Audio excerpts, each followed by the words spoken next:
Tema 3. Los contratos de colaboración. Primera parte, el contrato de comisión. Apartado 1. Concepto. Prototipo de lo que llaman los economistas relaciones de agencia por los conflictos de intereses que pueden surgir entre quien encomienda a otro una gestión, esto es principal, y el encargado de ejecutarla, esto es el agente. La comisión es jurídicamente la forma mercantil de mandato. Se trata de un mandato cualificado por la naturaleza comercial del acto u operación que constituye su objeto y en el plano subjetivo también por ser comerciante, el comitente o el comisionista. Apartado 2. Comisión y representación. El Código autoriza a suponer en la relación de la comisión o mandato mercantil otra de apoderamiento, pudiendo contratar el comisionista en nombre propio o en el de su comitente. En plazas alejadas entre sí, la seguridad de las contrapartes locales exige reforzar la certidumbre de las relaciones de responsabilidad y representación. A estos efectos, no es en absoluto irrelevante que el comisionista quede obligado directamente con su contratante y por esta razón, para excluir el compromiso propio y generar la vinculación directa de su representado, el comisionista que actúa en nombre ajeno deberá manifestarlo. Y además, si el contrato fuera por escrito, expresarlo en el mismo o en la antefirma, declarando el nombre, apellido y domicilio de dicho comitente. Actuando de esta forma, el contrato y las acciones producirán su efecto entre el comitente y la persona o personas que contrataron con el comisionista. Pero no queda completamente eliminada la responsabilidad del comisionista, porque siendo la existencia del poder una cuestión de hecho, quedará el comisionista obligado con la persona con quien contrató, mientras no pruebe la comisión, si el comitente la negare, sin perjuicio de la obligación y acciones respectivas entre el comitente y comisionista. Dicho comisionista siempre es libre de contratar en su propio nombre, aunque exista representación, conformándose el Código al no poder impedir tal hecho con su responsabilidad directa sin imponerle la necesidad de declarar quién sea el comitente. Apartado 3. Analogías y diferencias con otras figuras jurídicas. Tanto la actuación en nombre propio como la índole comercial del encargo que se confía al comisionista ayudan a distinguir la comisión del mandato, que tiene carácter gratuito, frente al retribuido de la comisión. De otro lado, consistiendo el encargo confiado al comisionista en contratar, es decir, realizar actos jurídicos, la comisión se diferencia del arrendamiento de servicios, cuyo objeto es la realización de actos materiales. Por otra parte, las semejanzas entre uno y otro contrato no deben hacer olvidar tampoco que en el contrato estimatorio el accipiens goza de un poder exclusivo de disposición de la cosa encomendada, corriendo con el riesgo de la misma, por lo que puede vender al contado o a plazo. La comisión ofrece un régimen claramente distinto, pues el poder de disposición del comisionista puede ser limitado por el comitente, siendo la autorización de este último necesaria para vender al fiado.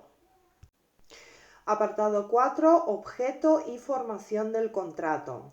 La comisión puede tener por objeto cualquier acto de comercio, aunque ya queda insinuado que su vinculación original con el tráfico a distancia ha determinado que sus reglas estén pensadas principalmente para la realización de operaciones de compraventa y transporte de mercancías. Este origen explica que, aun siendo un contrato consensual, en la esfera mercantil se entienda la comisión tácitamente aceptada siempre que el comisionista ejecute alguna gestión en el desempeño del encargo que le hizo el comitente. Tal consentimiento se da por supuesto entre ausentes, porque de otro modo el comisionista que quiera rehusar un encargo estará obligado a comunicarlo al comitente por el modo más rápido posible. debiendo confirmarlo en todo caso por el correo más próximo al día que recibió la comisión. Apartado 5. Contenido del contrato. Cumplir el encargo, rendir cuentas y abstenerse de dar contrapartida son las obligaciones principales del comisionista, que tiene correlativamente el derecho a percibir la remuneración pactada y el de quedar indemne en sus propios intereses por el desempeño del encargo. Letra A. Cumplimiento del encargo. Desde que acepta el desempeño del encargo, el comisionista está obligado a cumplirlo, salvo que la comisión exija provisión de fondos y el comitente no ponga a su disposición la suma necesaria. Las reglas que regulan el cumplimiento son las siguientes. 1.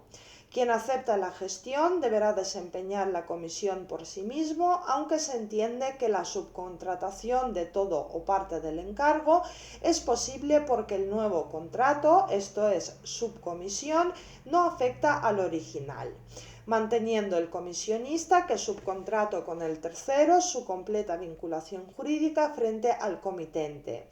Cosa distinta es que el comisionista sustituya al tercero en su propia posición jurídica, lo que el Código de Comercio impide, salvo consentimiento del comitente, mientras que el Código Civil lo permite, salvo prohibición expresa. 2. El comisionista deberá seguir las instrucciones del principal sin proceder en ningún caso contra su disposición expresa, consultando todo lo previsto y actuando según le dicte la prudencia y sea más conforme al uso de comercio. Aún así, deberá comunicar siempre al comitente con la frecuencia necesaria las noticias que interesan al buen éxito de la negociación, observando lo que la ley y reglamentos establezcan respecto de la operación que se le hubiere confiado.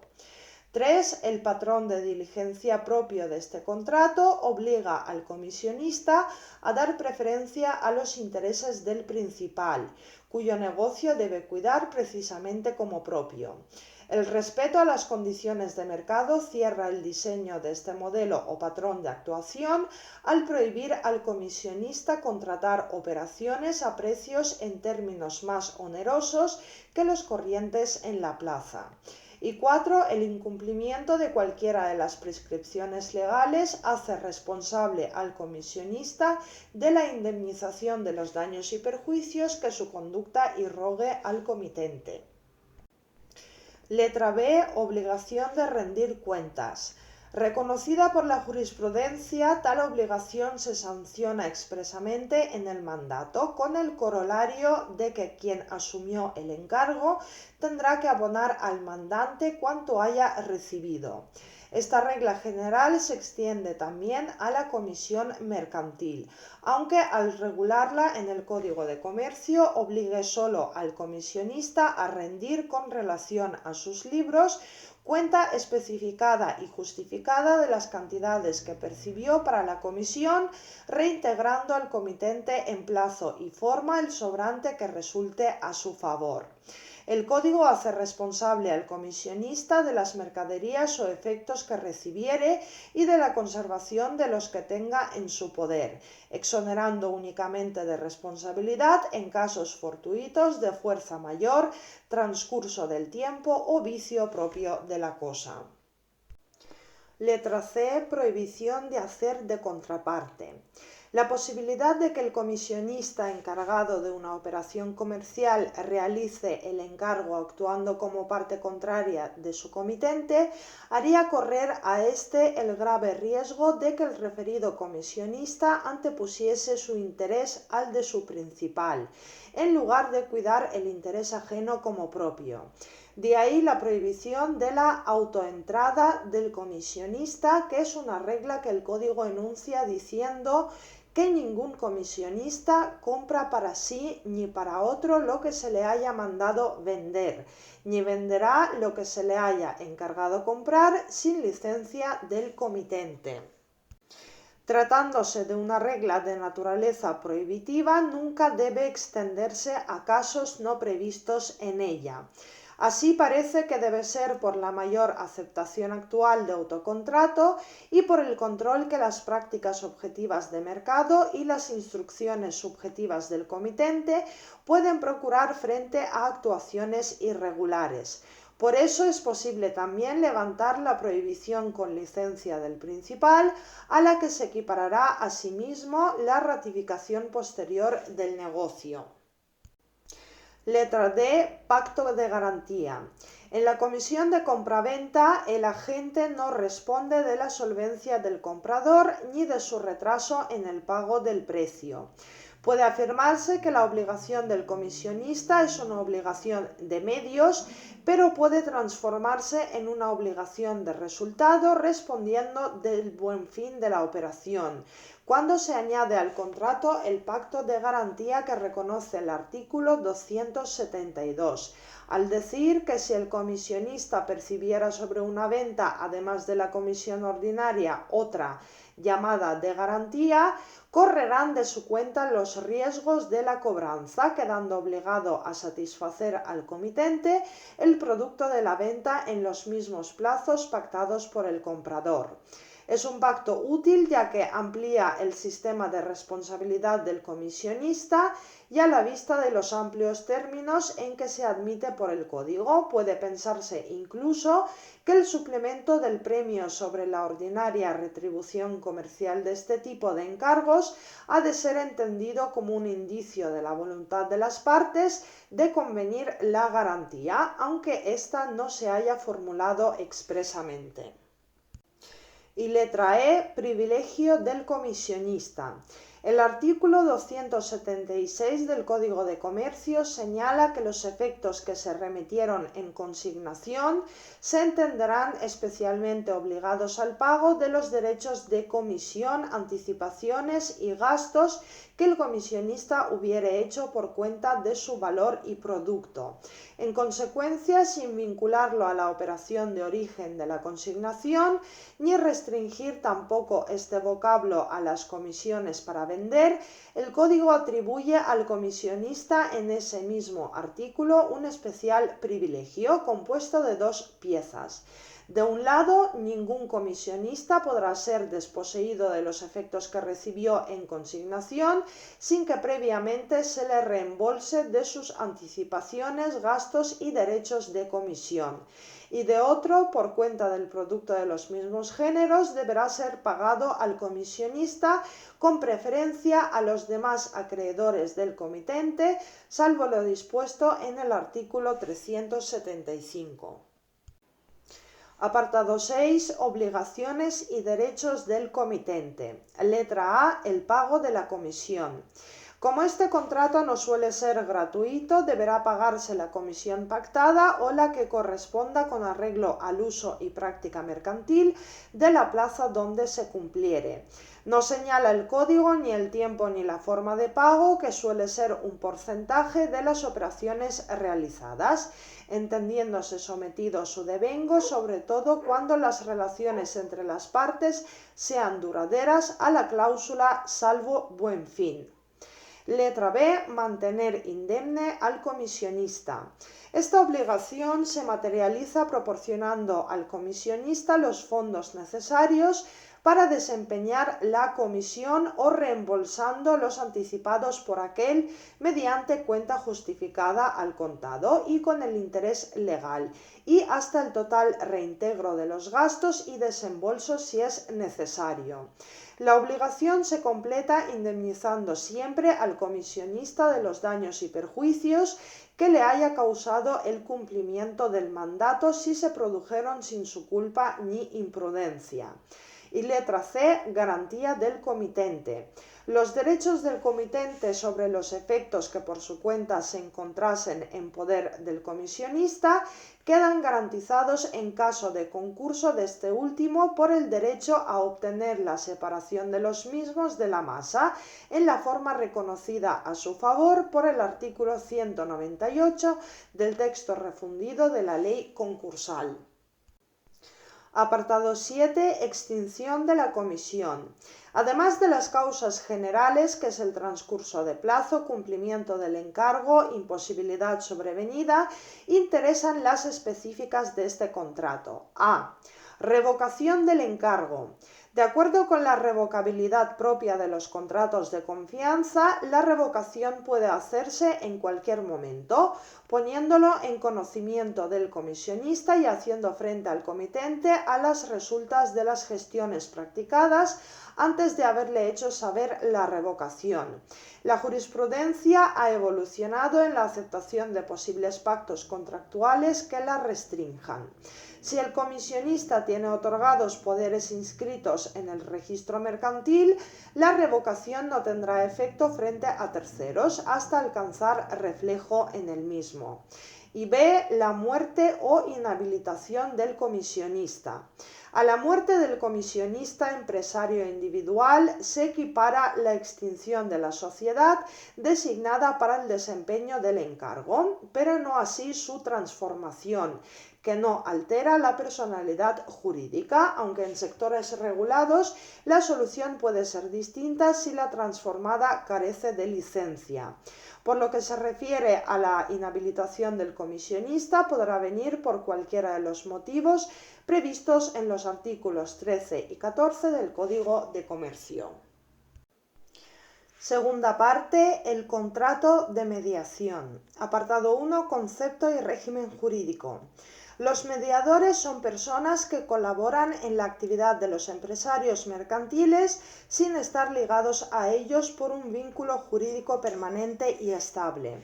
La colaboración se presta caso por caso a través del contrato de mediación o correaje, por el que una de las partes, que es el mediador, se obliga a cambio de una remuneración a promover la celebración de un determinado contrato entre la parte y un tercero que habrá de buscar al efecto.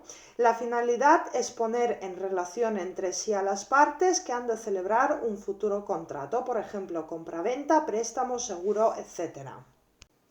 El Código de Comercio, al declarar libre la mediación en las operaciones mercantiles, sanciona el carácter mercantil de la actividad desplegada por todo agente mediador de comercio y con ello confiere ese mismo carácter al contrato, en virtud del cual se desarrolla esa actividad mediadora.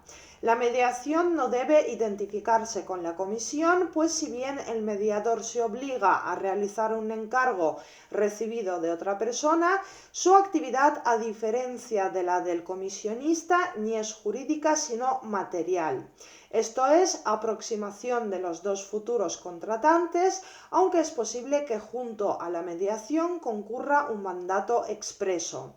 Por otra parte, se diferencia del contrato de agencia en que el encargo que se recibe no es continuado y estable, sino esporádico, y también en que el mediador no actúa en interés exclusivo de la parte que le encomendó la mediación, a diferencia de lo que sucede con el agente. Tampoco puede confundirse con el arrendamiento o contrato de obra, porque el mediador no se compromete a conseguir un resultado, sino a desplegar su actividad en la búsqueda de posibles contratantes. En cuanto al contenido y efectos del contrato, a falta de una regulación legal, habrá que estar a lo estipulado por las partes y a lo que establezcan los usos de comercio y las normas del contrato de comisión que puedan ser aplicadas por analogía. Tercera parte, el contrato de agencia. Apartado 1, regulación legal. La promulgación de la Ley 12/1992 de contrato de agencia por la Directiva 86/653 relativa a los agentes comerciales independientes ha supuesto la tipificación legal de esta figura en nuestro país. Pero la Ley de Contrato de Agencia no se ha limitado a incorporar el contenido de la citada directiva, sino que ha dotado a este contrato de una amplia regulación que se aplica no solo a los agentes dedicados a la compraventa o venta de mercaderías, sino también a todas aquellas personas que realicen cualesquiera actos u operaciones de comercio por cuenta ajena. La ley no ha derogado determinados estatutos jurídico-profesionales de ciertas categorías especiales de agentes, por ejemplo, agencias de viajes o de publicidad, que por tanto se mantienen vigentes y con respecto a los cuales la dicha ley tendrá carácter supletorio. Por otra parte, esta regulación ha de completarse con el Real Decreto 330/1999, por el que se establece un certificado oficial de profesionalidad para los agentes comerciales. Esta norma, surgida en el contexto de las políticas de empleo para ayudar a la colocación de trabajadores en paro, pretende establecer un régimen de formación profesional reglada para este tipo de actividad comercial, asegurando un nivel de calidad uniforme en la formación y propiciando la mejor coordinación en las enseñanzas y la práctica laboral, con independencia de si ésta se instrumenta mediante una relación mercantil o laboral. Apartado 2. Concepto y caracteres. El contrato de agencia puede definirse como aquel contrato por el que una persona natural o jurídica, esto es agente, se obliga frente a otra, esto es principal, de forma continuada o estable y a cambio de una remuneración, a promover exclusivamente actos u operaciones de comercio por cuenta ajena o a promoverlos y concluirlos por cuenta y en nombre ajenos como intermediario independiente, sin asumir el riesgo de tales operaciones salvo pacto en contrario. El agente es un empresario que actúa como intermediario independiente, por lo que no tendrán esa consideración los representantes y viajantes de comercio, que se encuadran dentro de la figura de los dependientes, ni en general las personas que se encuentren vinculadas por una relación laboral con el empresario. Sin embargo, no siempre resulta fácil deslindar los supuestos en los que existe una relación mercantil de agencia de aquellos otros en los que las partes están vinculadas por una relación laboral de carácter especial, por lo que habrá que estar a los diferentes criterios que permitan determinar en cada caso si existe una organización material y personal mediante la cual se manifieste la condición de empresario independiente del agente. La actividad del agente se dirige a promover y concluir actos u operaciones de comercio, excepto las que se efectúen en mercados secundarios, oficiales o reglamentados de valores.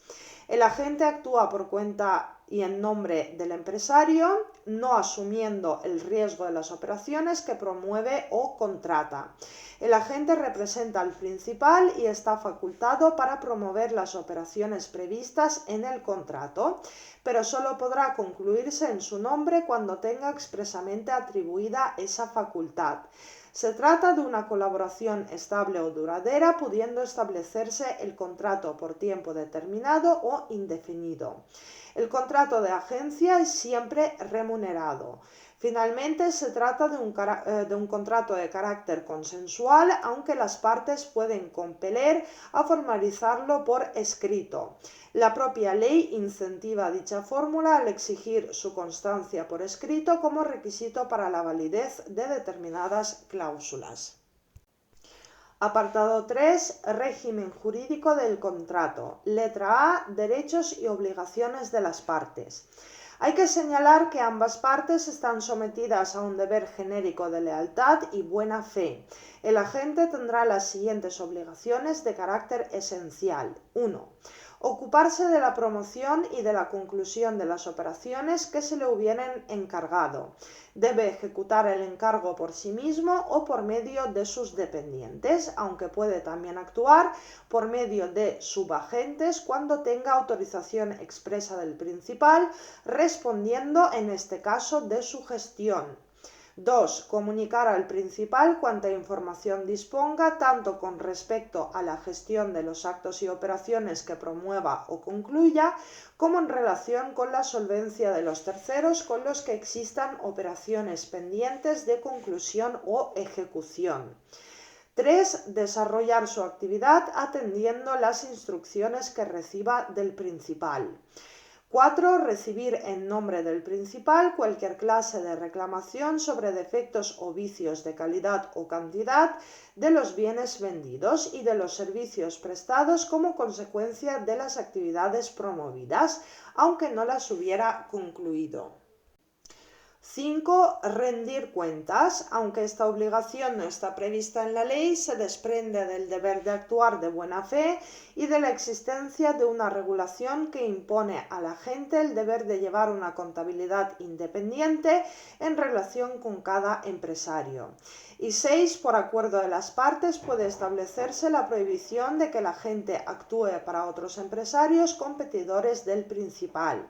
Se trata del pacto de exclusiva o pacto de no competencia, que requiere para su validez que conste expresamente y por escrito en el contrato.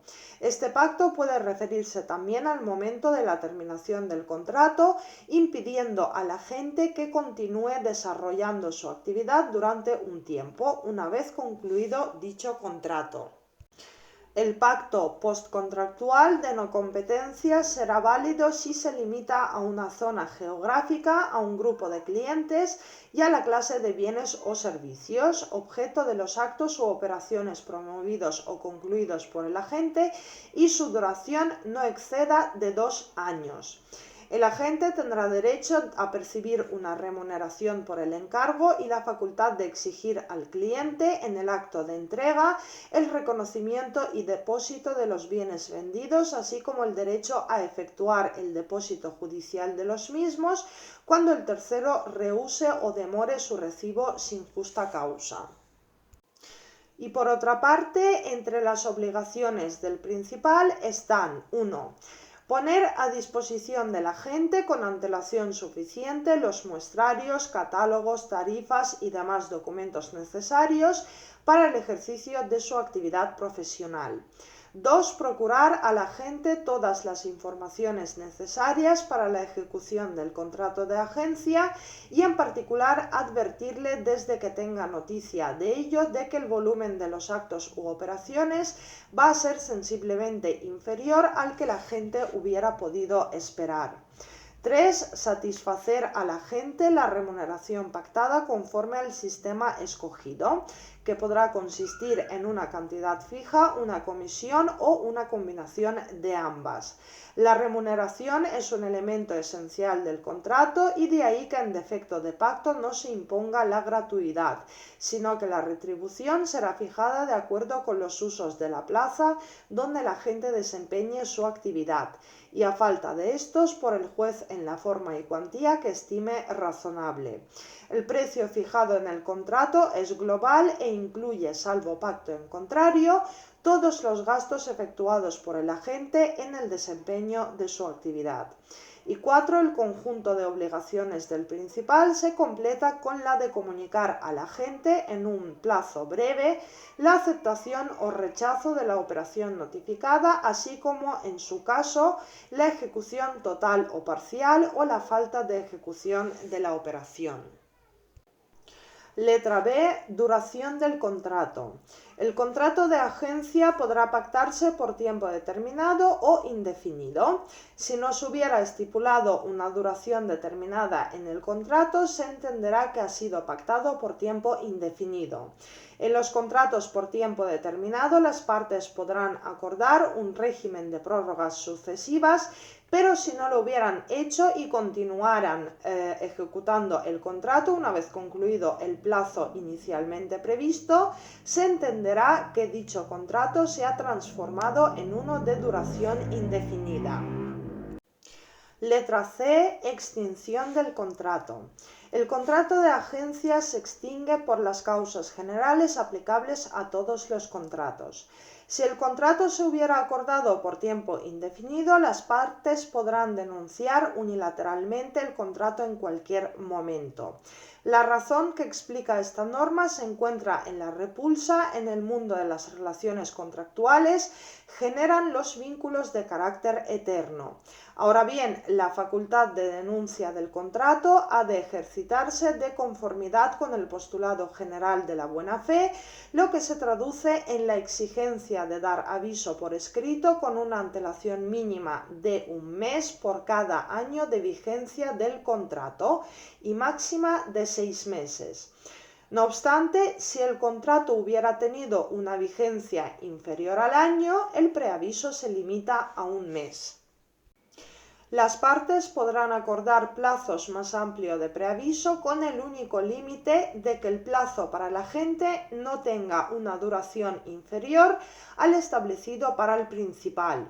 El preaviso no será necesario en caso de incumplimiento por la otra parte de alguna de las obligaciones legal o contractualmente estipuladas, ni tampoco cuando la contraparte hubiere sido declarada en concurso de acreedores. Como causa general de extinción figura también la muerte o declaración de fallecimiento del agente. Sin embargo, la ley no otorga el mismo tratamiento al fallecimiento del principal, ya que en este caso la extinción no se producirá de modo automático, sino que será preciso que sus sucesores en la empresa denuncien el contrato con el oportuno preaviso. Letra D. Indemnizaciones al término del contrato. La ley ha establecido un régimen especial de indemnizaciones exigibles por el agente una vez finalizado el contrato, que comprende una indemnización de carácter general por la clientela obtenida a favor del principal y una indemnización de carácter específico por los daños y perjuicios causados, que se limita a los casos en que proceda. La indemnización por clientela requiere que el agente haya aportado nuevos clientes al principal o incrementando sensiblemente las operaciones con la clientela preexistente, y además que su actividad anterior continúe produciendo ventajas sustanciales para el empresario en cuestión y resulta equitativamente procedente debido a la pérdida de comisiones, a la existencia de un pacto de prohibición de competencia o cualquier otra circunstancia. Este régimen se aplica tanto a los contratos de duración determinada como a los de duración indefinida. La cuantía no podrá exceder en ningún caso del importe medio anual de las remuneraciones percibidas por el agente durante los últimos 5 años o durante toda la vigencia del contrato si su duración fuera inferior. Sin perjuicio de la indemnización por clientela, el agente tendrá derecho a exigir una indemnización por los daños y perjuicios causados por la resolución unilateral del contrato de agencia de duración indefinida por parte del principal, siempre que la misma no permita al agente amortizar los gastos que a instancia del principal haya realizado para la ejecución del contrato. Esta indemnización se configura como una compensación por las inversiones no amortizadas impuestas por el principal al agente y puede reclamarse de forma independiente e incluso conjuntamente con la anterior. Por último, la ley contempla una serie de supuestos en los cuales no existe el derecho a ninguna de las indemnizaciones y son las siguientes. Cuando el contrato hubiese extinguido por causa del incumplimiento por el agente de las obligaciones establecidas legal o contractualmente, cuando se hubiese cedido el contrato a un tercero con consentimiento del principal y cuando sea el propio agente el que resuelva unilateralmente el contrato, salvo que la denuncia tuviera como causa circunstancial imputable al principal o se fundara en la edad, invalidez o enfermedad del agente y en consecuencia no pudiera exigirse razonablemente la continuidad de sus actividades. La acción del agente para reclamar cualquiera de las indemnizaciones citadas prescribirá en el plazo de 1 año a contar desde el momento de extinción del contrato. La competencia para el conocimiento de las acciones derivadas del contrato de agencia corresponde al juez del domicilio del agente, siendo nulo cualquier pacto en contrario. Cuarta parte, los contratos de distribución. Apartado 1, concepto y notas comunes. Los contratos de distribución son aquellos en los que el productor o fabricante de un bien o el proveedor de un servicio acuerda con el distribuidor el suministro regular de los mismos para su reventa en una zona determinada. Estos contratos se utilizan también por lo general como una técnica de integración empresarial en la medida en que a través de ellos los distribuidores ponen sus establecimientos al servicio de los fabricantes o proveedores y subordinan su política comercial al logro de un objetivo común que se lleva a cabo mediante una actuación coordinada de todos ellos, lo que permite aumentar la eficiencia del sistema y beneficia a todos sus miembros. Estos contratos tienen una estructura común y se caracterizan por las siguientes notas. 1. Son contratos de colaboración celebrados entre empresarios independientes, generalmente un fabricante y varios comerciantes, para la implantación de una red de venta o distribución de los productos o servicios de aquel. En estos contratos, el distribuidor actúa por cuenta propia y por lo tanto asume el riesgo empresarial de las operaciones en que interviene. Esta característica permite su diferenciación del contrato de agencia. 2. Son contratos mercantiles de duración continuada y habitualmente de adhesión, por lo que resultará también aplicable la Ley de Condiciones Generales de la Contratación de 1998.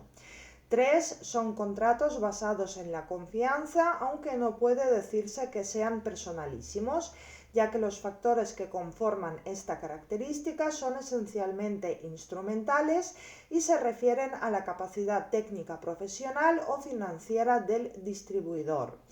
4. Son contratos que conllevan la mayor parte de las veces una cesión de derechos sobre bienes inmateriales, por ejemplo, marcas, rótulos o bien logotipos. Y 5. Se trata de fórmulas contractuales nuevas y carentes de regulación legal, si bien su frecuente utilización en la práctica les ha permitido alcanzar una tipificación social que justifica su tratamiento diferenciado. La nota esencial que permite agrupar estos contratos dentro de una categoría y diferenciarlos de otros negocios jurídicos estriba en su común causa negocial, ya que todos ellos cumplen en el tráfico una idéntica función económica, como es el favorecer la comercialización de productos o servicios mediante la creación de estructuras económicas integradas y duraderas a través de empresarios jurídicamente independientes. La finalidad perseguida por estos contratos no es sólo favorecer un intercambio planificado de prestaciones entre dos empresarios, sino integrar al distribuidor en el seno de una estructura organizada denominada canal o red de distribución, dentro de la cual actuarán con independencia, aunque sometidos a unos mismos criterios y restricciones impuestos por el productor o fabricante, que consigue mantener de este modo el control de la distribución de sus productos sin emplear recursos propios. A su vez, los distribuidores ven holgadamente compensadas las restricciones que sufren a la hora de organizar su negocio al participar del renombre y de la clientela del titular de la red. Apartado 2. Principales modalidades. Dentro de la categoría de los contratos de distribución se enumeran a continuación tan solo aquellas modalidades que gozan de mayor implantación en la práctica y pueden ser consideradas como las figuras básicas o fundamentales en este ámbito. 1. Contrato de compra en exclusiva, por el cual el distribuidor, a cambio de contraprestaciones especiales, se obliga a adquirir los bienes o servicios que va a comercializar solamente al proveedor o a la persona que éste asigne. 2. Contrato de distribución autorizada, por el cual el proveedor se obliga a suministrar al distribuidor determinados bienes o servicios para que éste comercialice directamente o a través de su propia red como distribuidor oficial en una zona geográfica. 3. Contrato de distribución selectiva, por el cual el proveedor se obliga a vender los bienes o servicios objeto de contrato únicamente a distribuidores seleccionados por él, que no gozan de exclusividad territorial, mientras que el distribuidor se obliga a revender dichos bienes o servicios en su establecimiento o también online, solamente a consumidores finales, respetando las instrucciones del proveedor y prestando en su caso asistencia técnica a los compradores. 4. Contrato de distribución exclusiva, por el cual el proveedor obliga a vender los bienes o servicios especificados en el contrato únicamente a un distribuidor dentro de una zona geográfica determinada para que éste los revenda en dicha zona, o a un distribuidor para que los revenda a un grupo de clientes que se establece en el contrato. Y por último, 5. Contrato de franquicia comercial, por el cual el titular de un sistema especial de comercialización de bienes o servicios, esto es el franquiciador, cede al distribuidor, que es el franquiciado, el derecho a explotar en su propio beneficio dicho sistema bajo signos distintivos y la asistencia técnica permanente del titular, a cambio de una compensación económica y del compromiso del distribuidor de ajustarse en todo momento a las pautas de actuación establecidas. Apartado 3. Contenido del contrato, especial consideración del pacto de exclusiva. Además de las obligaciones principales, existen otras obligaciones complementarias que se imponen tanto al proveedor como al distribuidor.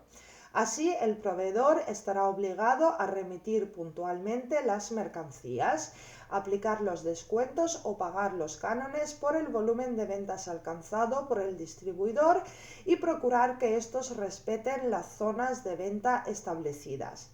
El distribuidor, a su vez, vendrá obligado a comprar una cantidad mínima de productos y una gama o surtido completo de los mismos, mantener unos niveles de stocks, promover las ventas, realizar publicidad de dichos productos, respetar las marcas y signos distintivos del proveedor y no invadir los territorios asignados a otros distribuidores.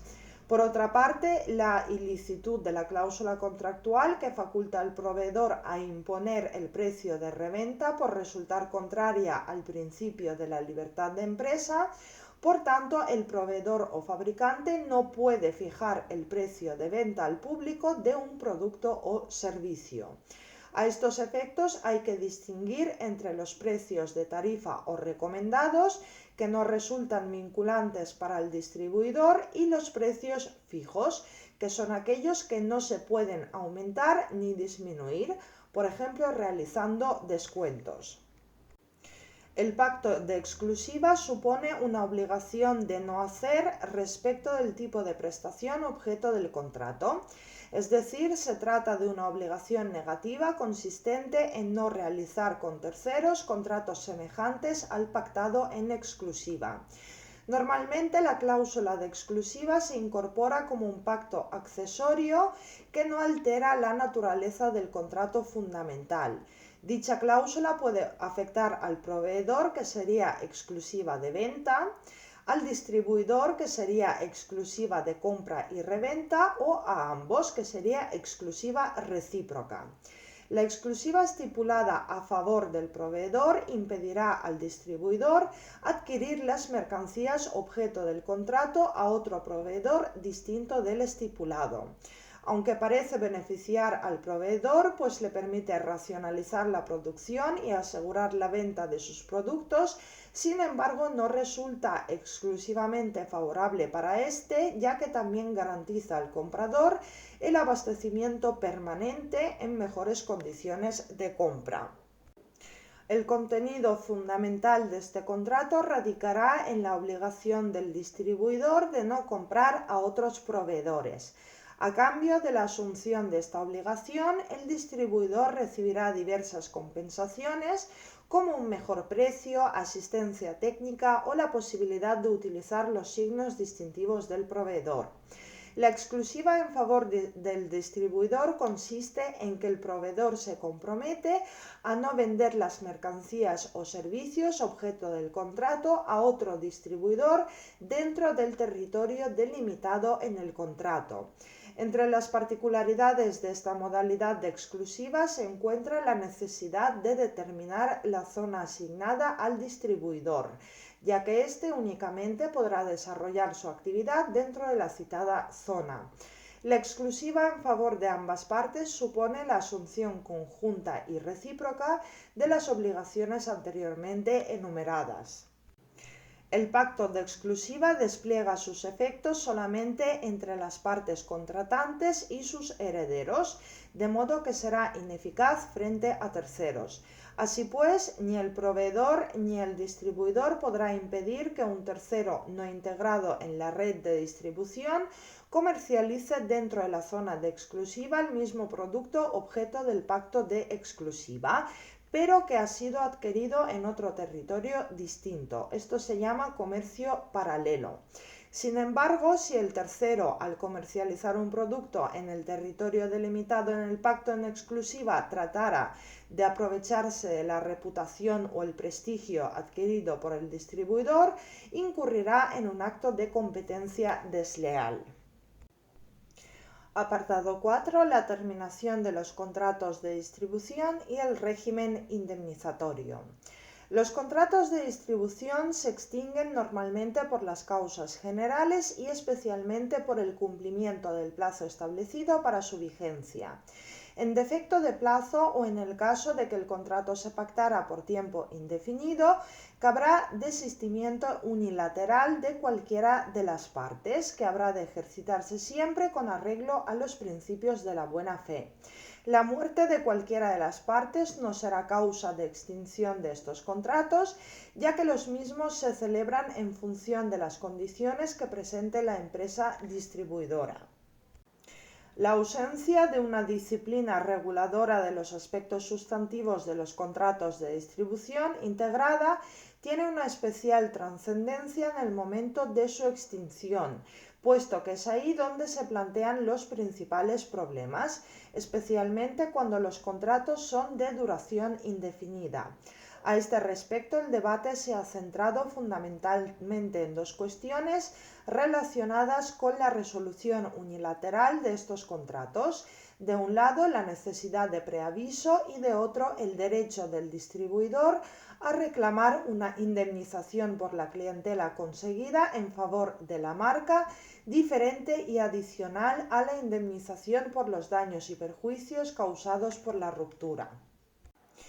Con respecto a la indemnización por clientela, hay que señalar que nuestra jurisprudencia estableció que el distribuidor no precisaba de una tutela específica diferente de la general ofrecida por el derecho común en materia de terminación de los contratos y por tanto negó al distribuidor el derecho a ser indemnizado por la clientela obtenida a menos que hubiese un pacto expreso en contrario. Tras la promulgación de la Ley sobre Contrato de Agencia, gran parte de la jurisprudencia se decantó por la conveniencia de aplicar por analogía a los contratos de distribución lo estipulado en el artículo 28 de la Ley. Actualmente la jurisprudencia del Tribunal Supremo parece haber tomado un nuevo rumbo al incidir en la necesidad de diferenciar el contrato de agencia de los contratos de distribución, dada su diferente naturaleza jurídica, negando en consecuencia la viabilidad de la interpretación analógica y estableciendo taxativamente que en esta modalidad contractual se aplicará lo pactado por las partes y, en defecto, no existirá un derecho a la indemnización por la pérdida de la clientela, porque precisamente su obtención constituye el objeto del contrato. No obstante, cuando se dé la circunstancia de que la clientela ha sido debida exclusivamente al esfuerzo del distribuidor y no a la influencia de la marca, y el proveedor esté en condiciones de aprovecharse de la misma, procederá la citada indemnización, pudiendo utilizarse en estos casos como criterio de referencia para calcular el importe el establecido en la Ley de Contrato de Agencia, que situaría su importe máximo en la medida anual del beneficio neto del distribuidor en los últimos 5 años o durante toda la vigencia del contrato si su duración fuera inferior. En cuanto al preaviso, el deber de buena fe que preside la ejecución de los contratos de distribución exige un preaviso o notificación con una antelación razonable de la intención de poner fin a la relación contractual. Apartado 5. La aplicación de la normativa de la competencia a los contratos de distribución. La ausencia de una regulación específica de los aspectos sustantivos de los contratos de distribución contrasta con la gran atención que han recibido estas figuras desde la perspectiva del derecho de la competencia, donde se engloban generalmente bajo la denominación de acuerdos o restricciones verticales. La creación de redes de distribución produce una ordenación de los mercados intermedios que incrementa el riesgo de incurrir en prácticas contrarias a la libre competencia. De este modo, el otorgamiento de licencias de comercialización exclusivas de reventa o condiciones preferentes en la adquisición de productos puede conducir a una compartimentación de los mercados o a la imposición de restricciones que pueden resultar contrarias a las normas de defensa de la competencia. La denominación de acuerdos verticales se aplica a aquellos que se adoptan por operadores económicos que no se encuentran situados en el mismo escalón del proceso productivo. Así, por ejemplo, los concertados entre el fabricante, que es el proveedor, y un comerciante mayorista o minorista, que es el distribuidor, para la comercialización de las mercancías fabricadas por aquel. Estos acuerdos, a diferencia de los horizontales, presentan como principal característica que se celebran entre empresarios que no compiten directamente entre sí. Se trata de pactos cuyo objetivo no es limitar la competencia entre quienes los suscriben, sino concentrar las actividades de cada uno de los partícipes en aquellas que les son más propias, reducir los costes de distribución, maximizar las inversiones, facilitar la distribución del producto, asegurar su abastecimiento y aumentar la competencia entre las distintas marcas que concurren en el mercado. Sin embargo, dichos acuerdos comportan una serie de limitaciones de la libertad de actuación de los distribuidores, tales como el otorgamiento de exclusivas de venta en un determinado territorio o la imposición de condiciones comerciales en materia de aprovisionamiento, precios de reventa, publicidad, etc., que se consideran restrictivas de la competencia y en consecuencia prohibidas tanto por imperativo del TFUE como de la Ley de Defensa de la Competencia. Se ha establecido como contrapeso en el derecho comunitario europeo de la competencia como en el derecho español un sistema de exención legal para aquellos acuerdos verticales que contribuyen a la mejora de la producción o la distribución o al fomento del progreso técnico o económico que permiten que los consumidores se beneficien de los mismos y no suponen una eliminación total de la competencia. El nuevo reglamento entró en vigor en el año 2022, no obstante prevé un periodo transitorio de aplicación que abarca desde su entrada en vigor hasta el 31 de mayo del 2023, para que los acuerdos verticales vigentes a fecha del año 2022 que cumplían los requisitos para beneficiarse de la exención puedan adaptarse a las nuevas normas y requisitos exigidos por el nuevo reglamento, el cual va acompañado de una comunicación de la Comisión Europea sobre directrices relativas a las restricciones verticales que aclara y facilita la interpretación y aplicación de las normas del reglamento. Estas nuevas normas van a tener un efecto limitado sobre los acuerdos verticales existentes, puesto que mantienen los principios básicos de la normativa anterior. Sin embargo, incorporan algunas novedades a tener en cuenta en los procesos de celebración de nuevos acuerdos o en la adaptación de los anteriores, fundamentalmente las relacionadas con el comercio electrónico y la distribución a través de las plataformas digitales en línea, cuestiones ausentes en la regulación anterior. En síntesis, los acuerdos entre empresas que operan en distintos niveles de la cadena productiva, esto es, acuerdos entre empresas no competidoras, están exentos de la prohibición de las prácticas colusorias establecidas en el TFUE y en la Ley de Defensa de la Competencia, si cumplen los requisitos y condiciones contenidas en el reglamento, porque se presume que reúnen los requisitos para poder beneficiarse de la exención de la prohibición. El reglamento opera en este sentido como un puerto seguro que da certeza sobre lo que puede y no puede contener un acuerdo vertical. Pasamos ahora al nuevo reglamento 2022/720 sobre restricciones verticales de la competencia. Primera parte, introducción. Apartado 1, la normativa sobre exenciones por categorías. El reglamento 19/65 habilitó a la Comisión Europea para aplicar por la vía formal de un reglamento a determinadas categorías de acuerdos verticales y prácticas concertadas que entren en el ámbito de la prohibición.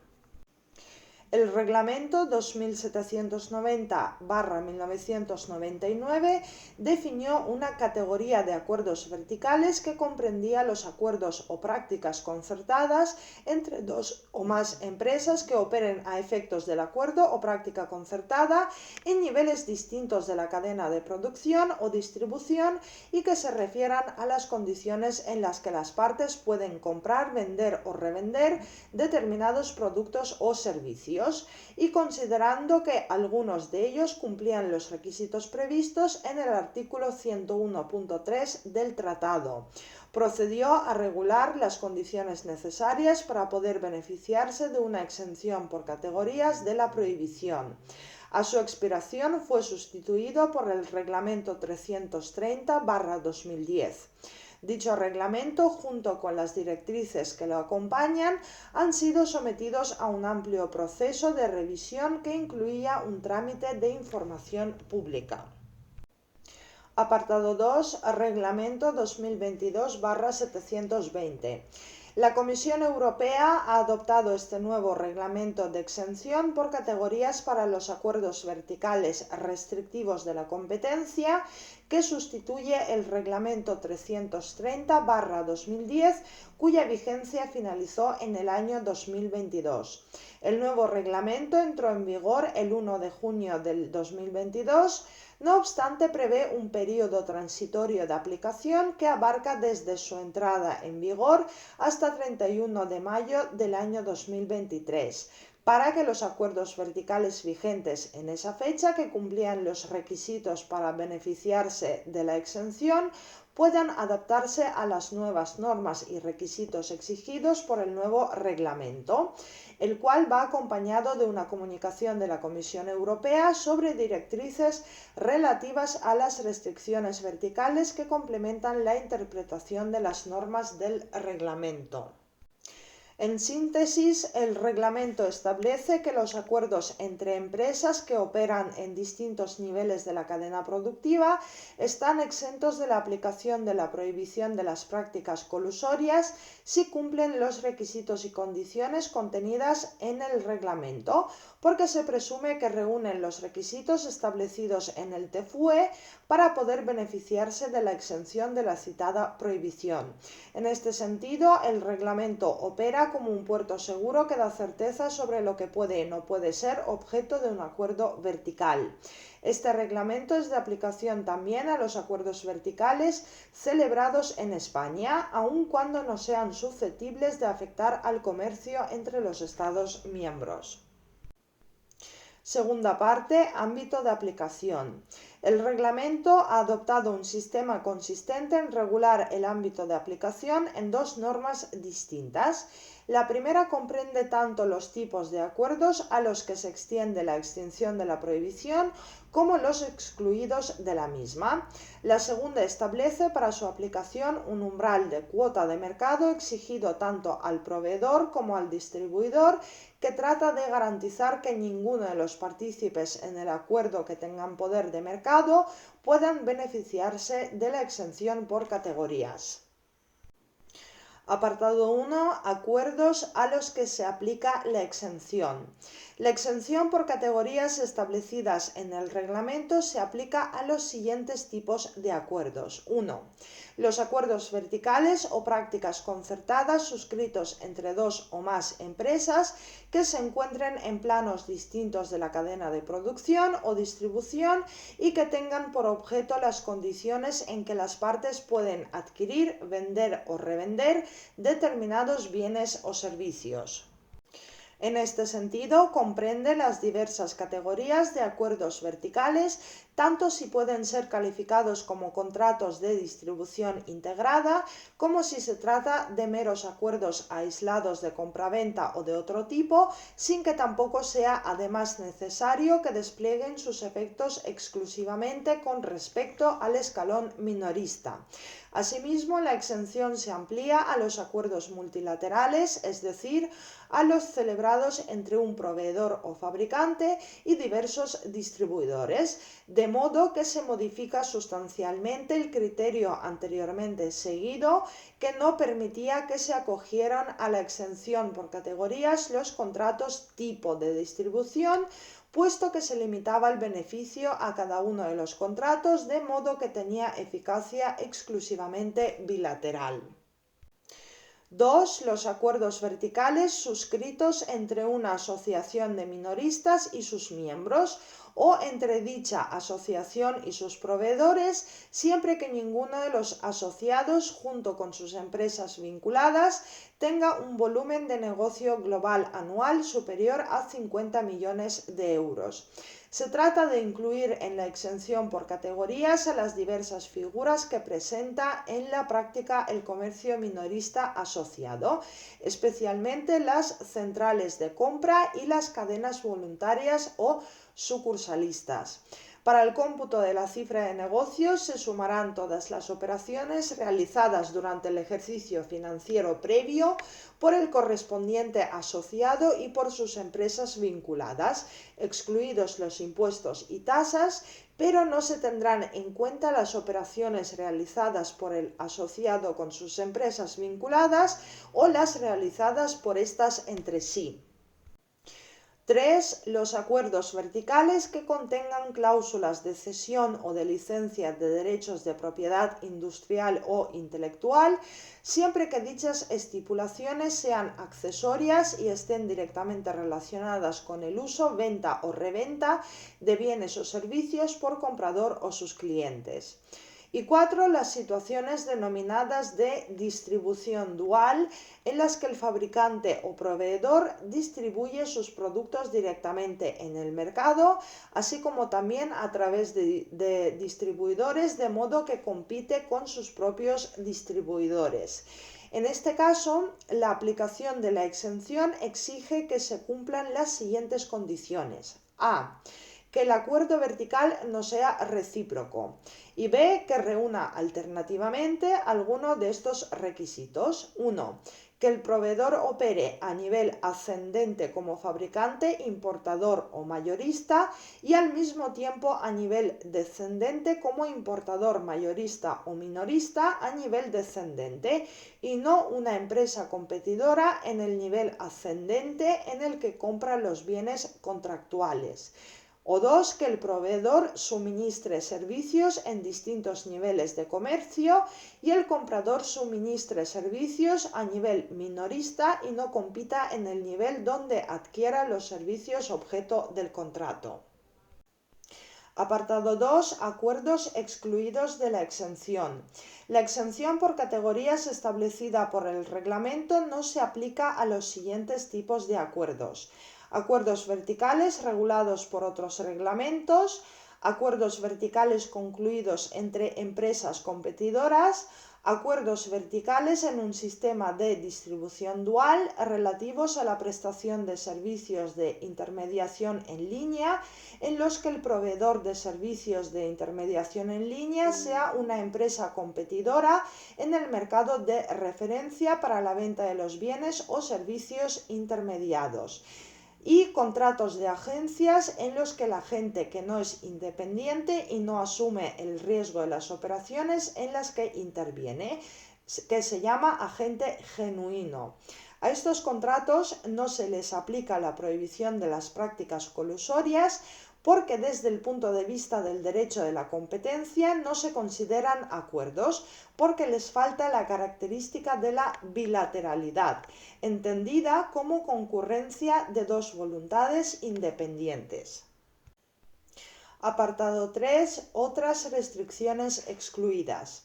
El catálogo de restricciones a las que se aplica o se excluye de la exención se completa con algunas normas sobre restricciones de la competencia con respecto a las cuales no hay suficiente certeza sobre si cumplen o no los requisitos exigidos para la exención de la prohibición del artículo 101.3 del TFUE, de modo que la exención por categorías ha de quedar sujeta a determinadas condiciones.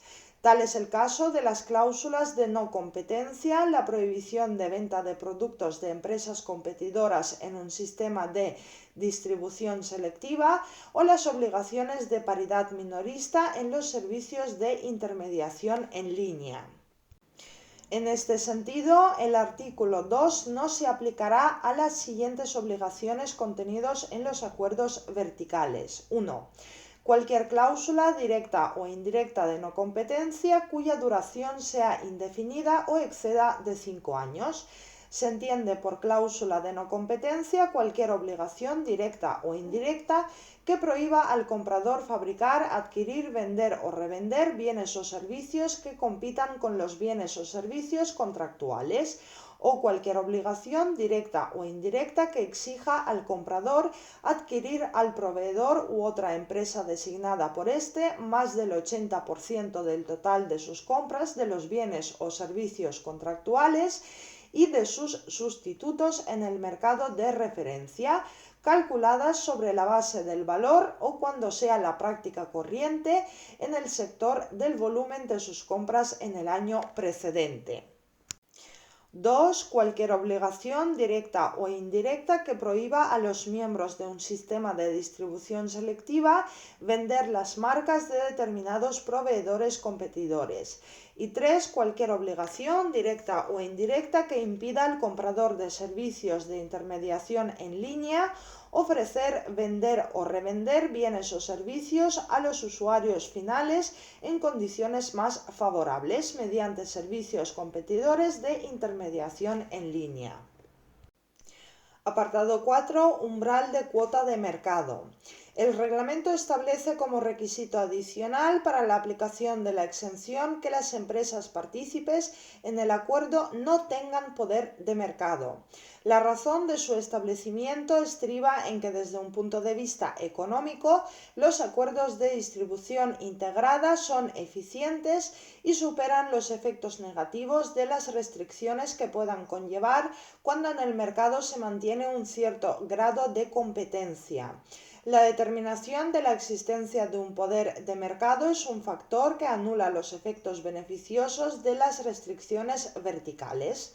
En este caso se ha establecido de forma general y a través de un criterio cuantitativo de la cuota del mercado que se concreta en el 30% del mercado relevante, de modo que por encima de este umbral no se aplicará la presunción de validez del acuerdo. La cuota del mercado que habrá de computarse será tanto la del proveedor como la del distribuidor o comprador.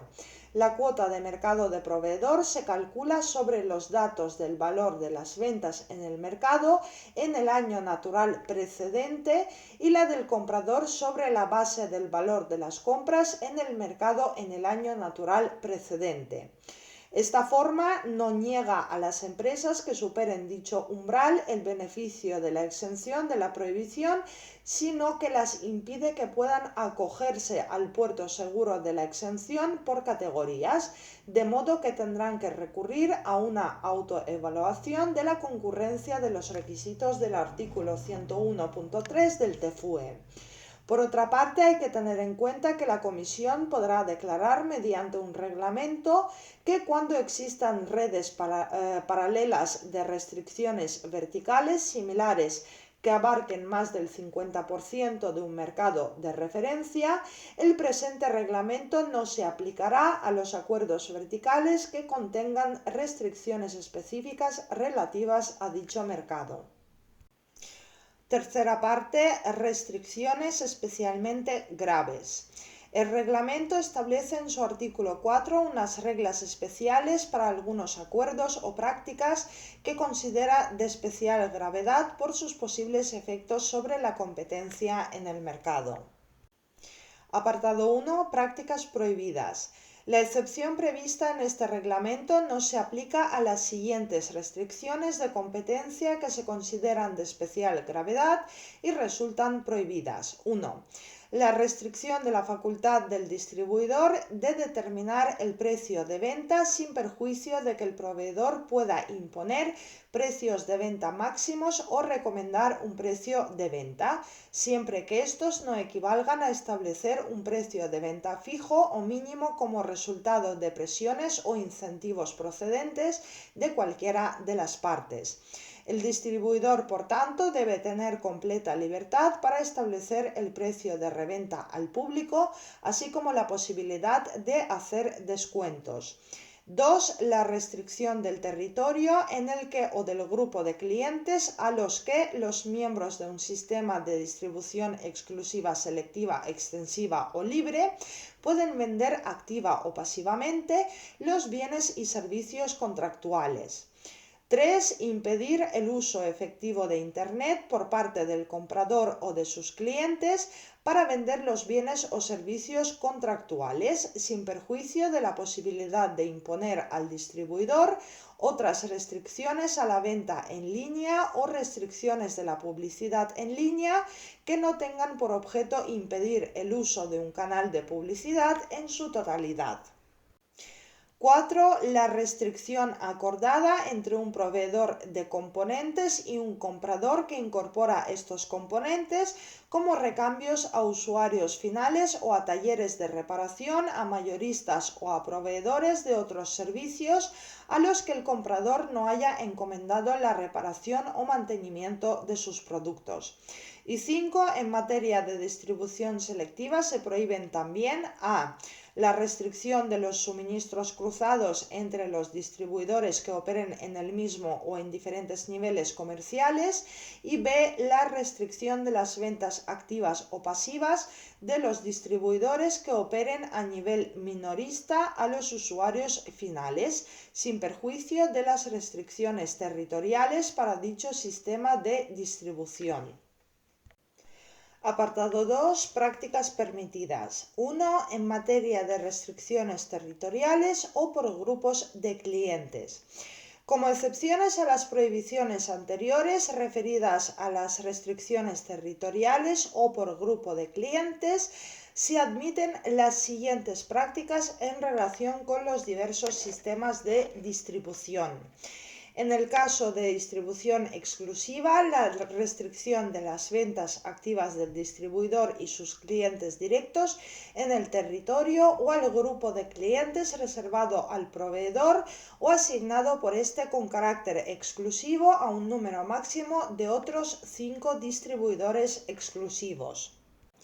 Las restricciones de las ventas activas y pasivas del distribuidor y sus clientes a distribuciones no autorizadas situados en un territorio en el que el proveedor gestione un sistema de distribución selectiva de los bienes o servicios contractuales.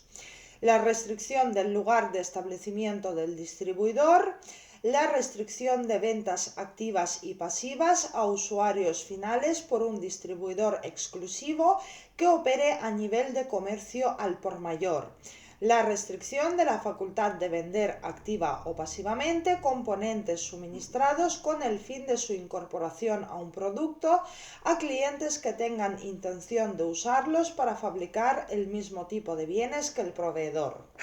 En el caso de distribución selectiva, la restricción de las ventas activas del distribuidor y sus clientes directos en el territorio o al grupo de clientes reservado al proveedor o asignado por éste exclusivamente a un número máximo de otros 5 distribuidores exclusivos. La restricción de las ventas activas y pasivas del distribuidor y sus clientes directos a distribuidores no autorizados situados en un territorio en el que el proveedor gestione un sistema de distribución selectiva. La restricción del lugar de establecimiento del distribuidor, la restricción de ventas activas y pasivas a usuarios finales por parte de los miembros del sistema de distribución selectiva que operen a nivel de comercio al por mayor, la restricción de la facultad de vender activa o pasivamente componentes suministrados con el fin de su incorporación a un producto a clientes que tengan intención de usarlos para fabricar el mismo tipo de bienes que el proveedor. Y en el caso de la distribución libre, la restricción de las ventas activas del distribuidor y sus clientes directos en un territorio o al grupo de clientes reservado al proveedor o asignado por éste exclusivamente a un número máximo de otros 5 distribuidores exclusivos. La restricción de las ventas activas y pasivas del distribuidor y sus clientes a distribuidores no autorizados situados en un territorio en el que el proveedor gestione un sistema de distribución selectiva de los bienes y servicios contractuales. La restricción del lugar de establecimiento del distribuidor y la restricción de ventas activas y pasivas a usuarios finales por un distribuidor que opere a nivel de comercio al por mayor, restricción de la facultad del distribuidor de vender activa o pasivamente componentes suministrados con el fin de su incorporación a un producto a clientes que tengan intención de usarlos para fabricar el mismo tipo de bienes que el proveedor. Y 2. En materia de cláusulas de no competencia.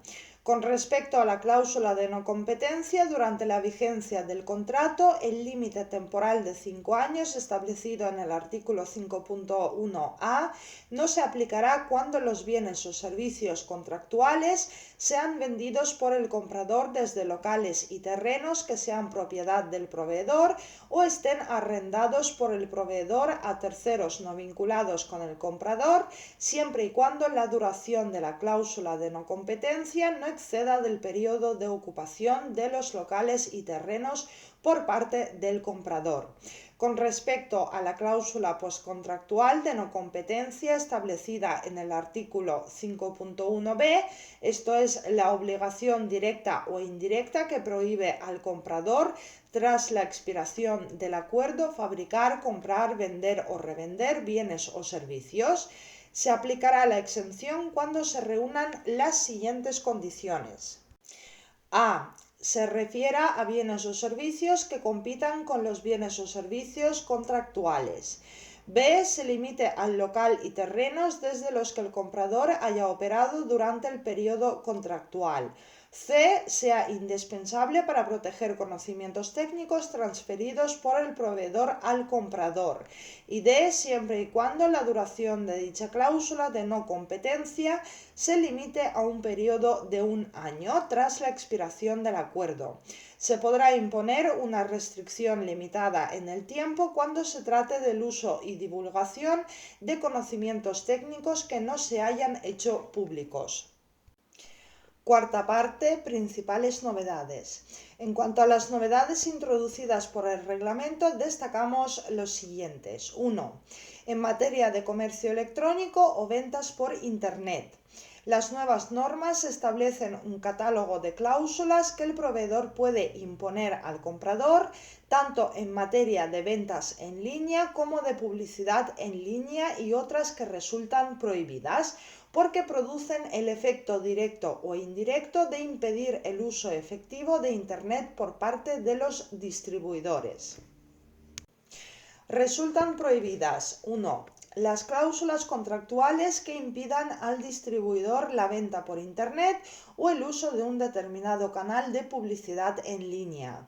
El proveedor no puede reservarse la venta de productos o servicios por un sistema en línea, ni prohibir la utilización de este canal por los distribuidores, ni tampoco exigir al distribuidor que solicite autorización del proveedor para vender en línea o impedir el uso de un determinado canal de publicidad en línea, como por ejemplo en los servicios de compradores de precios o la publicidad en motores de búsqueda.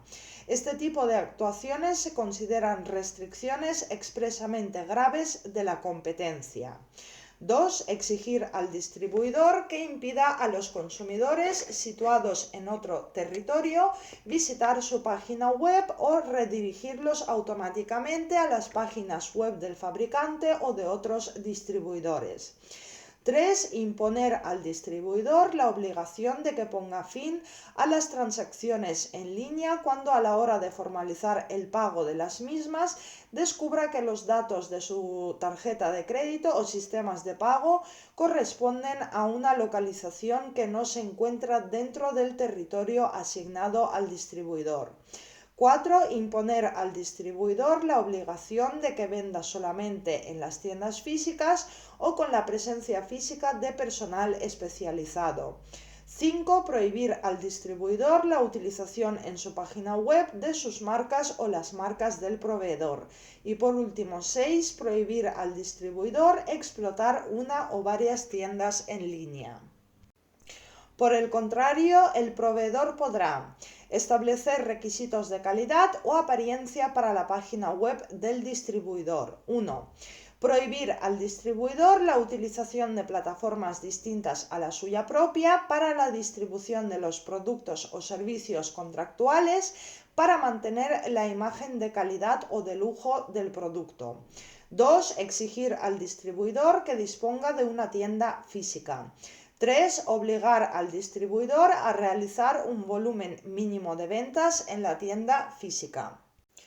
4. Implantar un sistema dual de precios para las ventas en las tiendas físicas y en línea, de modo que el proveedor puede aplicar un precio de venta distinto al distribuidor dependiendo de si va a vender los productos o servicios en establecimientos abiertos al público o por medio de Internet, siempre y cuando se incentive un nivel adecuado de inversiones, reflejen las diferentes estructuras de costes de ambos tipos de ventas y no tengan por objeto impedir que los distribuidores utilicen la venta por Internet. 5. Establecer precios mínimos o fijos para el lanzamiento de nuevos productos o campañas publicitarias, siempre por un periodo corto de tiempo. 6. Establecer criterios objetivos de calidad para la publicidad en línea e imponer contenidos o información específica sobre los productos o servicios. Y 7. Prohibir el uso de una herramienta de comparación de precios o un motor de búsqueda específico, y a este respecto no se puede, sin embargo, prohibir al distribuidor la utilización de las marcas o nombres comerciales de los proveedores para posicionarse en los motores de búsqueda, ni tampoco proporcionar información sobre los precios a las herramientas de comparación de precios. El uso de estas facultades estará siempre condicionado al requisito de que estas restricciones no tengan como finalidad impedir el uso efectivo de Internet para las ventas en línea.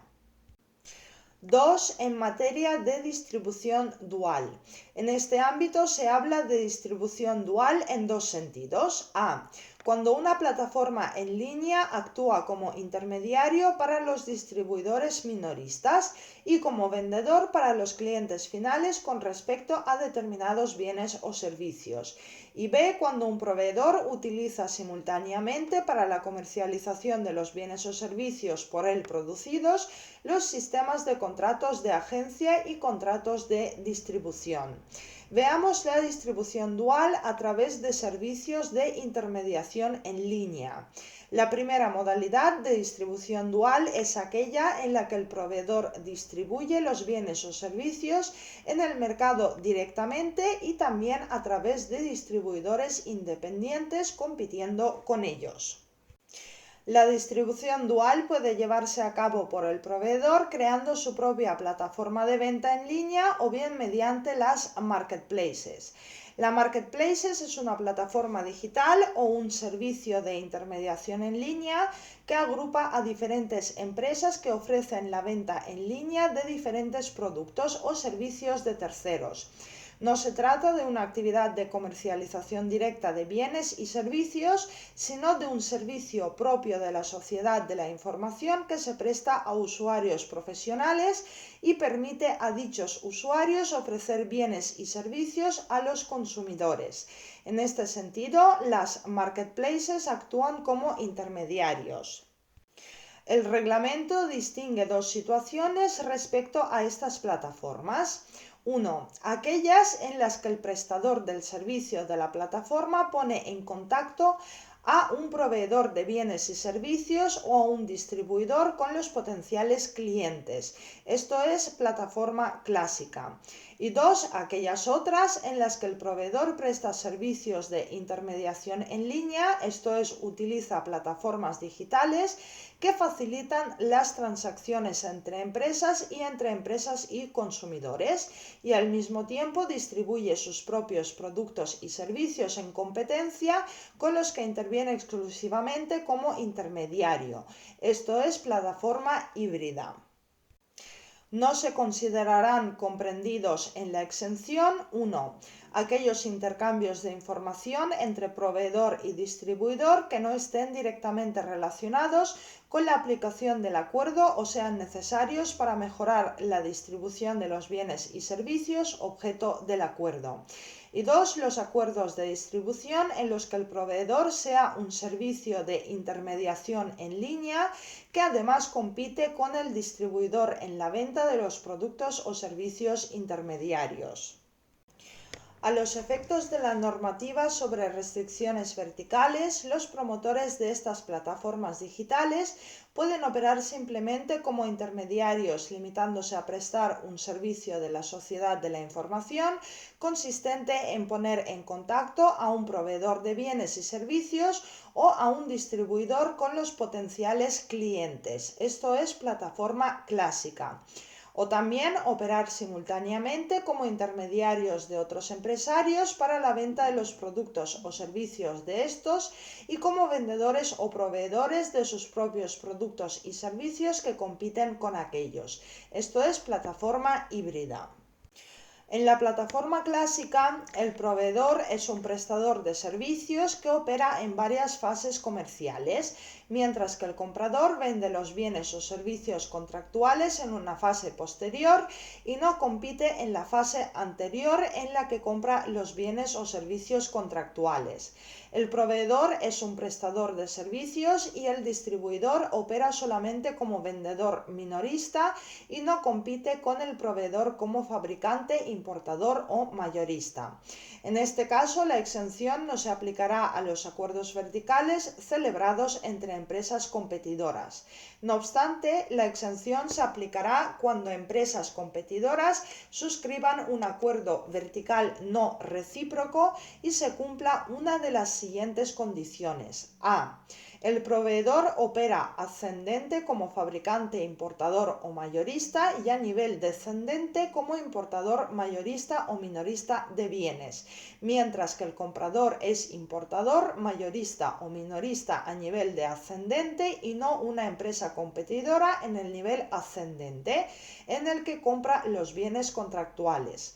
O B, el proveedor es un prestador de servicios en distintos niveles de actividad comercial y el comprador suministra sus servicios en el nivel minorista y no es una empresa competidora en el nivel comercial en el que compran los servicios contractuales. La exención comprenderá todos los aspectos del acuerdo vertical, incluidos los intercambios de información entre las partes relativos a la aplicación del acuerdo o que sean necesarios para mejorar la distribución de los bienes y servicios objeto del acuerdo.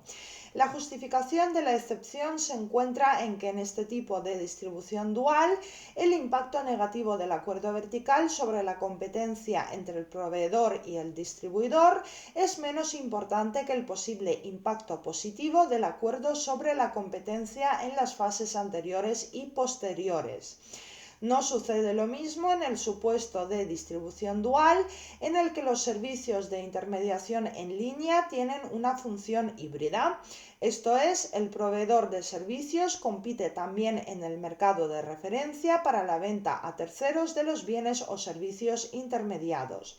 En este caso, la exención no estaría justificada porque dichos proveedores pueden tener un incentivo para favorecer sus propias ventas y la capacidad de influir en el resultado de la competencia entre empresas que utilizan sus servicios de intermediación en línea. De conformidad con lo anterior, la exención no se aplica a 1. Al intermediario que impone a los compradores los precios de venta o restricciones territoriales o de publicidad. 2. A las obligaciones de paridad entre plataformas de comercio minorista impuestas por el intermediario a los compradores de servicios. Y 3. A los acuerdos relativos a la prestación de servicios en línea cuando el proveedor sea una empresa competidora en el mercado de referencia para la venta de bienes o servicios intermediados. Por lo que respecta a los intercambios de información, hay que tener en cuenta que estarían comprendidos en la exención 1. Información técnica sobre los productos contractuales, esto es, certificación, uso, mantenimiento, reparación, mejora o reciclaje. Y la información que permita adaptar los productos a las exigencias del cliente final.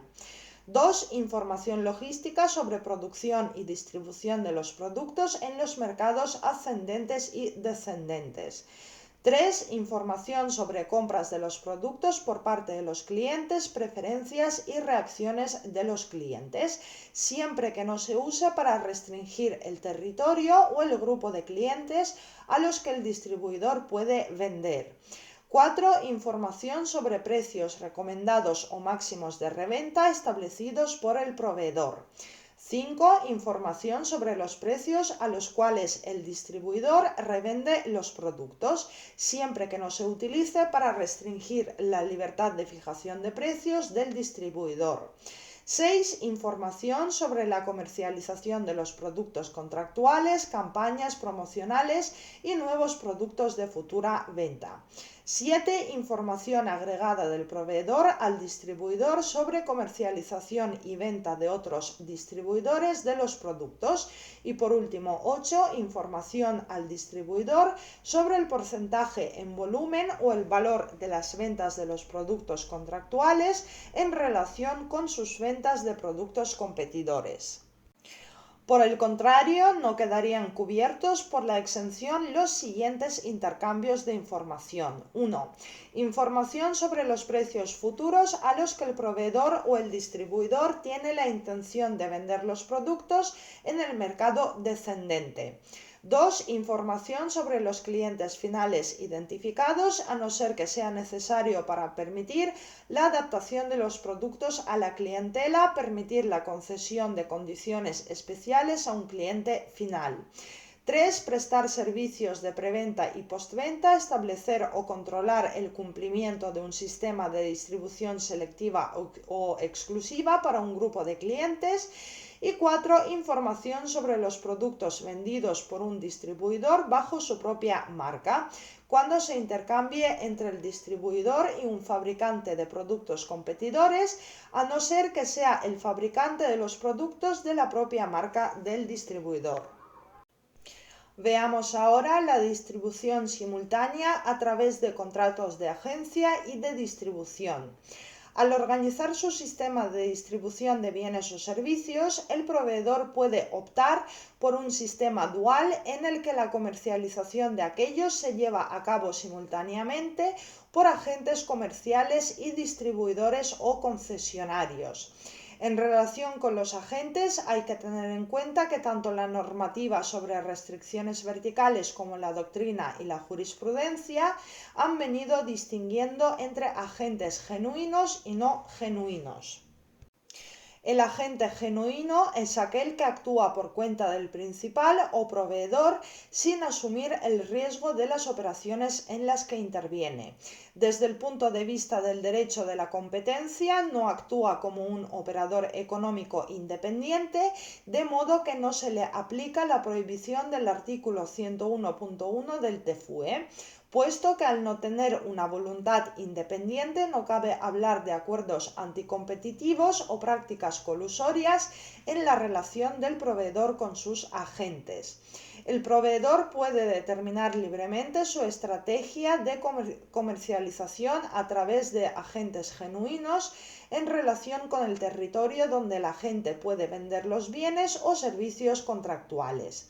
Los clientes a los que el agente puede vender los bienes o servicios contractuales y los precios y condiciones a los que el agente puede vender dichos bienes o servicios sin vulnerar las normas prohibitivas del derecho de la competencia en materia de conductas colusorias.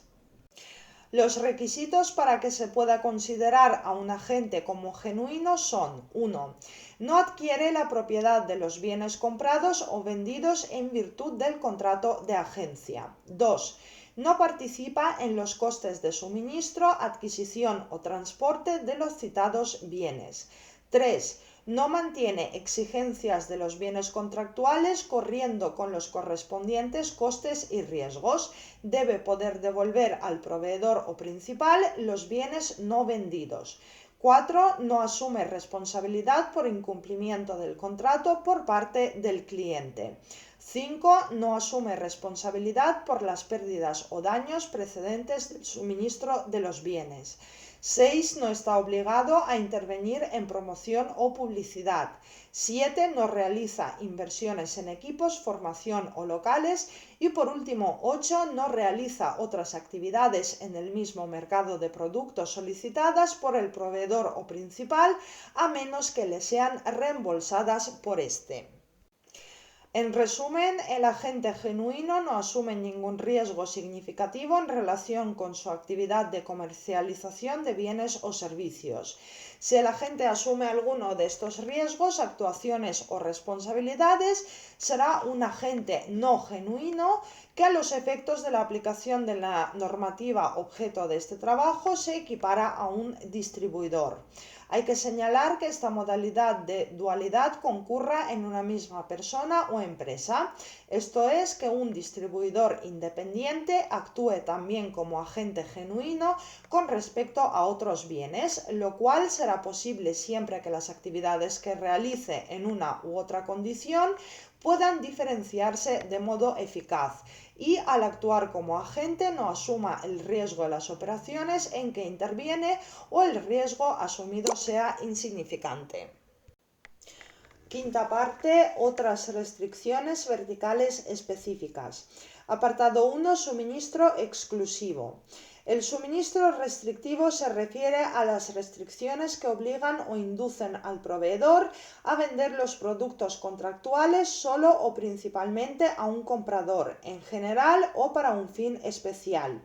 Dichas restricciones pueden adoptar la forma de una obligación de suministro exclusivo, obligando al proveedor a que venda a un comprador a efectos de reventa o para un fin especial, o la obligación del proveedor y un comprador, lo que genera que el primero concentre sus ventas en este comprador.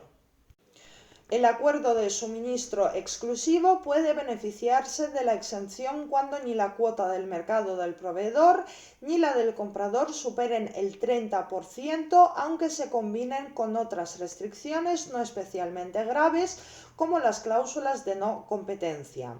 El principal riesgo del suministro exclusivo reside en la exclusión de otros competidores, en cuyo caso no podrá beneficiarse de la exención.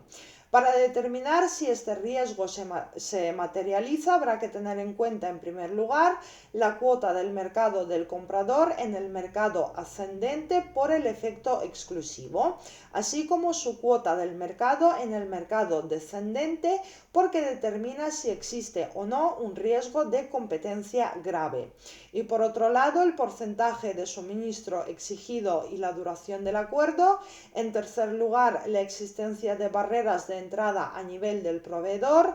En cuarto lugar, el poder de compensación de los proveedores, ya que no es fácil que los proveedores importantes permitan que un comprador les impida el acceso a compradores alternativos.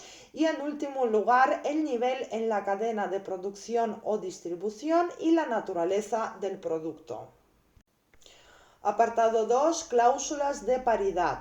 Son aquellas que prohíben a una empresa ofrecer a terceros mejores precios o condiciones contractuales.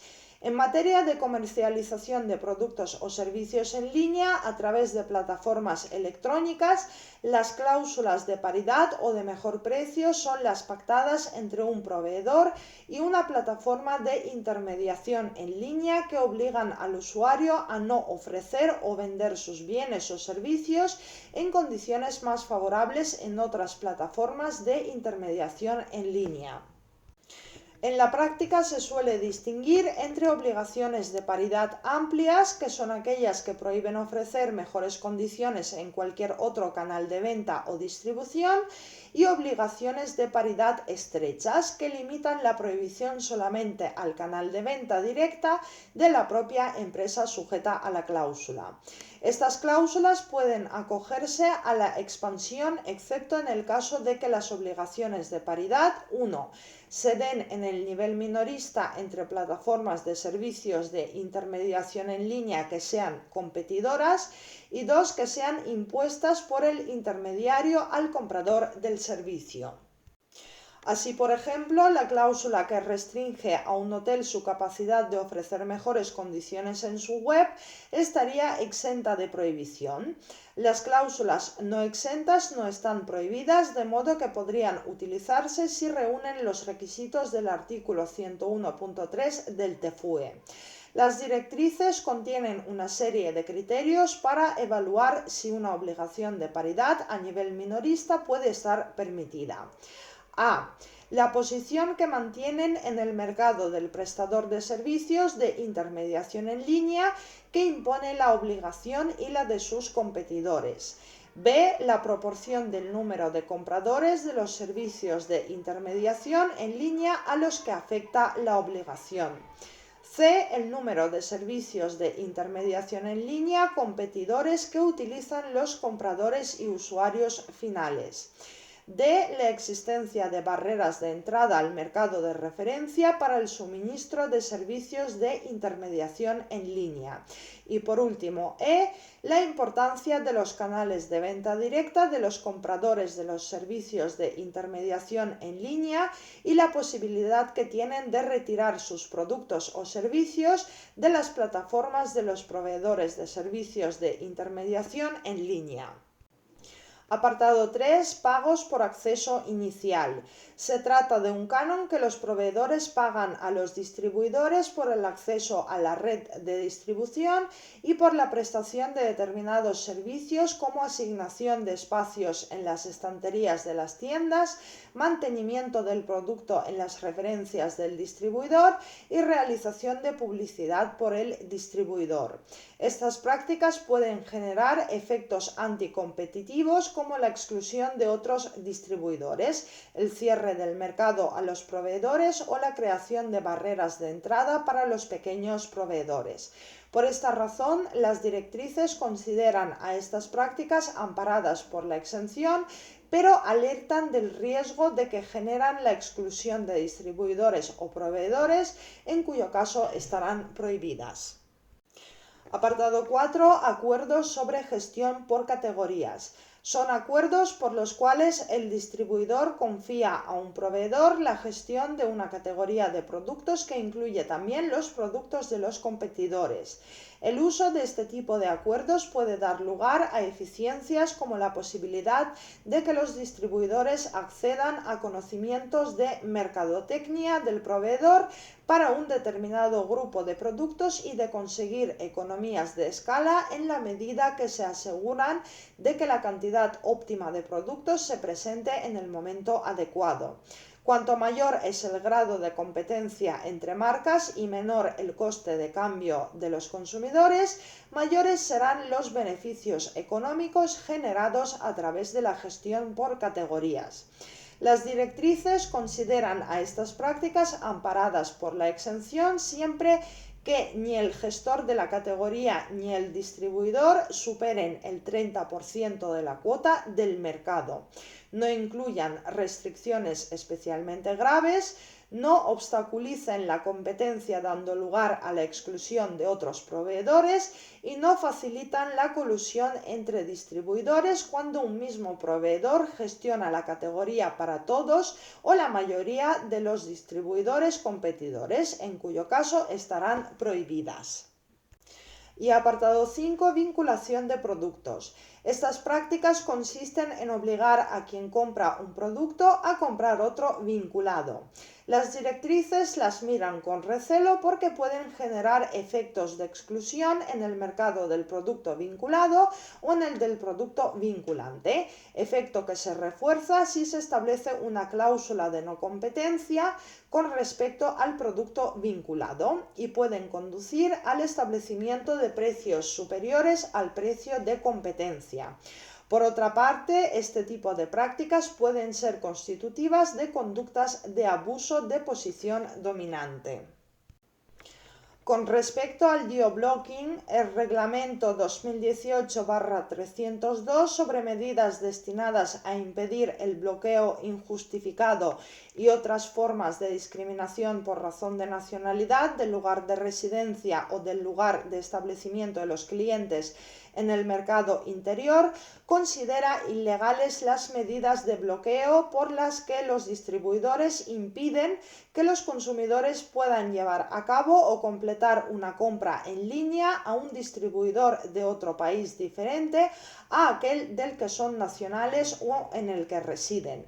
El sistema de bloqueo opera generalmente de manera automática cuando al realizar el pago se descubre por los datos del comprador o de su tarjeta de crédito que éste es de otro país o reside en un país distinto de aquel en que quiere realizar la compra y funciona impidiendo completar la operación o desviando para su cierre al distribuidor del país de origen o de residencia del comprador. Terminamos el tema con la sexta parte, retirada de la exención. La Comisión Europea podrá retirar el beneficio de la exención cuando considere en un caso particular que un acuerdo vertical amparado por la exención tiene efectos incompatibles con el artículo 101.3 del TFUE. Tales efectos se pueden dar cuando el mercado de referencia para la prestación de servicios de intermediación en línea esté muy concentrado y la competencia entre los proveedores de dichos servicios esté restringida por el efecto acumulativo de redes paralelas, de acuerdos similares que limiten a los compradores de los servicios de intermediación en línea la oferta, venta o reventa de bienes o servicios a los usuarios finales en condiciones más favorables en sus canales de venta directa. Cuando haya acuerdos, decisiones de asociaciones de empresas o prácticas concertadas a las que se aplique la exención por categorías y produzcan efectos incompatibles con el artículo 101.3 del TFUE en el territorio de un Estado miembro o en una parte de dicho territorio que presente todas las características de un mercado geográfico distinto, la autoridad de competencia de dicho Estado miembro podrá retirar el beneficio de la aplicación del presente reglamento por lo que respecta al citado territorio.